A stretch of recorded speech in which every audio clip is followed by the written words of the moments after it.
Hey, what's up everyone, Morey Croson here, and today we're going to be doing a breakdown on Kalon Barnes' 40-yard dash. He's the fastest defensive player in the history of the NFL Combine, so I'm really excited about doing this breakdown, and we're going to start it right now. This is the newest edition of the Performance Lab. Reach your individual goals. You don't want to just talk about straight line speed. We also want to talk about your ability to be quick. We break down your video. Let's make you into the quarterback I know you can become.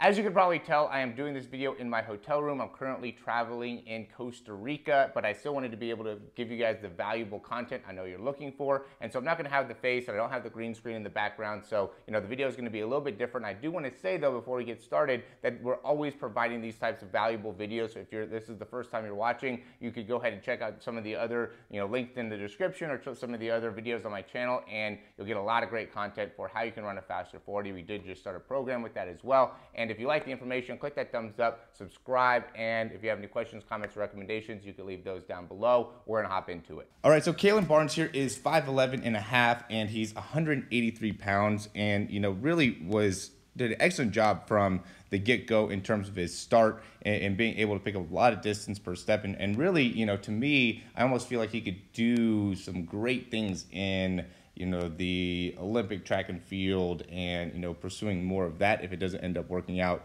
for him in the NFL, just because of how much he's so good at staying down for a long period of time. I still feel like he was building speed even when he got into the 30-40 yard mark, where he could have continued to accelerate. So big thing here is a lot of the same fundamentals that we talk about, right? We don't want to have very much wasted motion from that initial takeoff. You got to be able to really get a lot more horizontal movement overall. You don't want to end up bringing that back foot too high up. You want to be driving that knee out in front. You also want to make sure that you're nice and stable onto that front foot. Look how high he is with that front heel as he's getting himself loaded, right? So now he could really explode off and be able to pick up a good amount of distance there. And you could also see, based off of where his hands are, he's really not too far back with his feet. He's pretty far out in front. He's got that head way below the hips. He's got a nice spine position overall. And now from here, really gets a lot of extension in the back, right? It's very flexed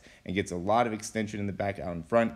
Lands here at 0.73 and is off the ground at 0.9, right? So that's a 0.17 foot contact time. We see that time and time again. That ends up being really important. He's wearing black cleats, so it's going to be a little bit harder to see this. Looks like he hits on the second one at 0.1. Right, and 1.0, and that's important just to see, how much time off the ground he has, right? So he pushes off the ground here at that 0.9, and then he touches back down with that other foot at 1.0. So he spends 0.1 seconds off the ground there, and I've realized that ends up being an important thing. There's a lot of people that will push off here and immediately touch back with the ground on that second step. You want to be able to pick up some distance. That's what helps him get to, that really 4 yards within 5 steps, and then also the 7 yards within 10 steps, okay? And so then he's touching down at 1, and he's back off at 1.3, about 1.3. Typically we say we want this to be about 1.14, and it seems to be, right at that area. He might still have a little bit of a foot onto the ground there, but he's about to be off. So, he's about that 0.14 on the second step, and then hits down at 1.2 and is off at 1.33.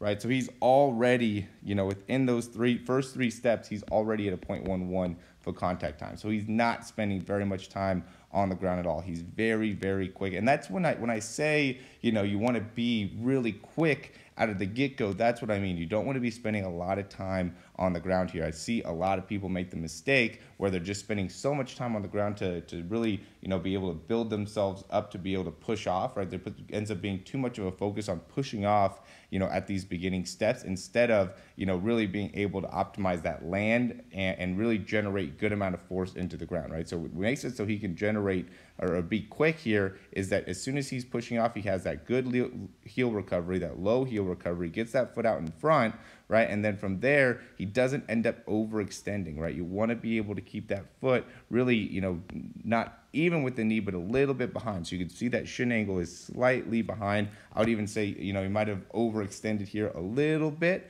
It might be better to be able to keep that more underneath you there. But, it obviously worked out for him. So it's different for everybody. Kind of just depends on what ends up being your strong suit, right? He's very strong on his feet, but you can see where he's landing, right? He's landing with that knee bend.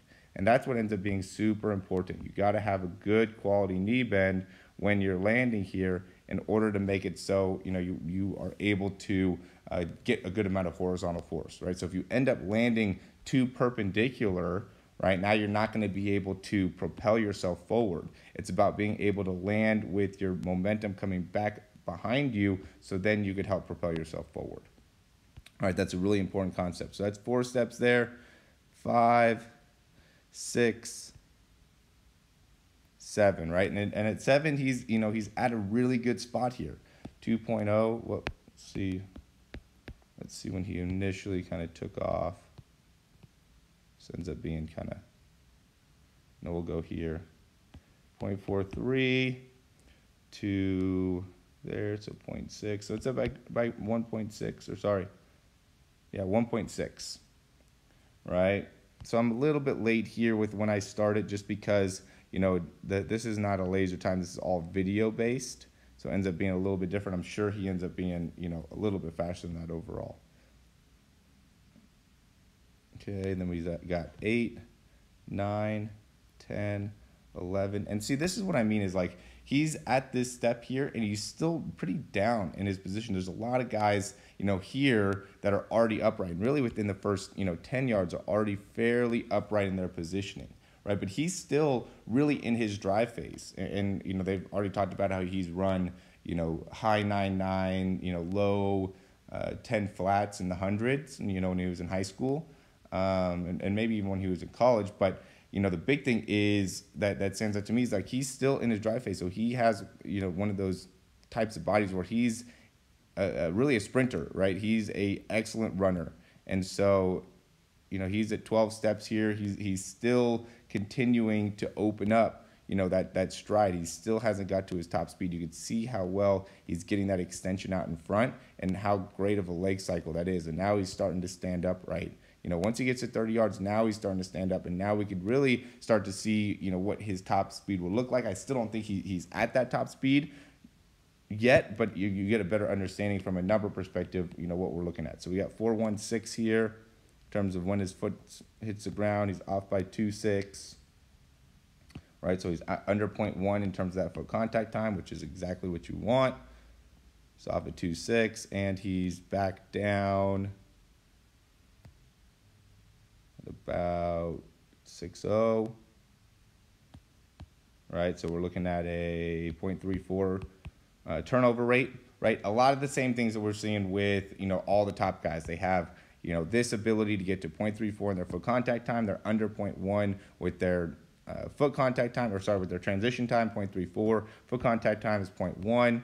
Let's see where he's at here in terms of the steps. So 12, 13, 14, 15, 16, 17, 18, 19 and a half in terms of his steps, right? And so, we want to be able to understand how much distance are we picking up per step, right? We want to be able to understand what is our transition rate, how much time are we spending off the ground, right? Because even in these steps, right, so he pushes off here. This is a good example. He pushes off at 0.76, right? He's still in his drive phase, and he's landing at 0.1.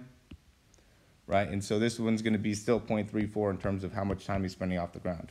Right, so you have to be efficient here, guys. Right, we can't be here and getting our feet way back up behind us. We want to be able to get those feet out in front. Right now he's getting more of a perpendicular position, but he's still able to reach and pull back underneath. And then it's all about landing. Look at how fast he gets his heels up off the ground. I see a lot of guys that they land and they lack that ankle stability to really be able to control that landing, so then they can immediately be able to shift right back off and be able to push off effectively, right? And so a lot of it goes in the mechanics, but a lot of it also has to go into, what are you doing with your exercises? How are you training your body to be able to really make sure you're consistently getting better within all these different areas? This is something that you can get better and build at, and I think, by seeing some of these guys do and run such great times, to me, it really just shows that, the technical aspect of running the 40. I think that running the 40 is super, to me, fascinating because, of how easy it is to break down all the different parts, the 5 yards, the 10 yards, the 20 yards, right? It's hard, a little bit harder to do that when it comes to track and field because, you know, you a lot of times don't have the same type of angles. I mean, obviously when you're able to work with somebody one-on-one, then you can go in and really good in depth, but you can't do it as much from like the video perspective to see, you know, what the best are doing unless you really have, you know, unique access to different videos. But with the 40, you could see what a lot of these top guys are doing, and it's very, very repeatable. And I think that ends up being, to me, the biggest thing that, you know, you want to be able to implement into your training is something that is repeatable, something that you can, you know, really follow, so then you know if you're off or if you're on. And a lot of guys, I think, you know, I'm working with teams, and there's guys running 4.7s, 4.8s that really should be running closer to 4.5s and 4.6s, right? But now it's just going to be about optimizing the performance, and I'm looking forward to being able to show you guys what that looks like here, you know, in the next few months. So I'm really excited to be able to see these guys improve and, you know, give you a better technical understanding of exactly what we did and how we were able to make that happen. And so, you know, I would also say check out our Run Faster program. You know, I want more people to run faster 40s this year, you know, than ever before. So, you know, check out that program. It's only 4 weeks, guys. In 4 weeks, I'm guaranteeing you, I'm going to improve your 40. Right, and improving it by a lot. You're not going from a 4.9 to a 4.8. You know, going closer from like a 4.9 to 4.6. Because a lot of you guys can make at least that improvement that are probably watching this video or have, you know, maybe sons or whatever that could be making that type of improvement. You know, even if you're a coach, 4.9 to 4.6.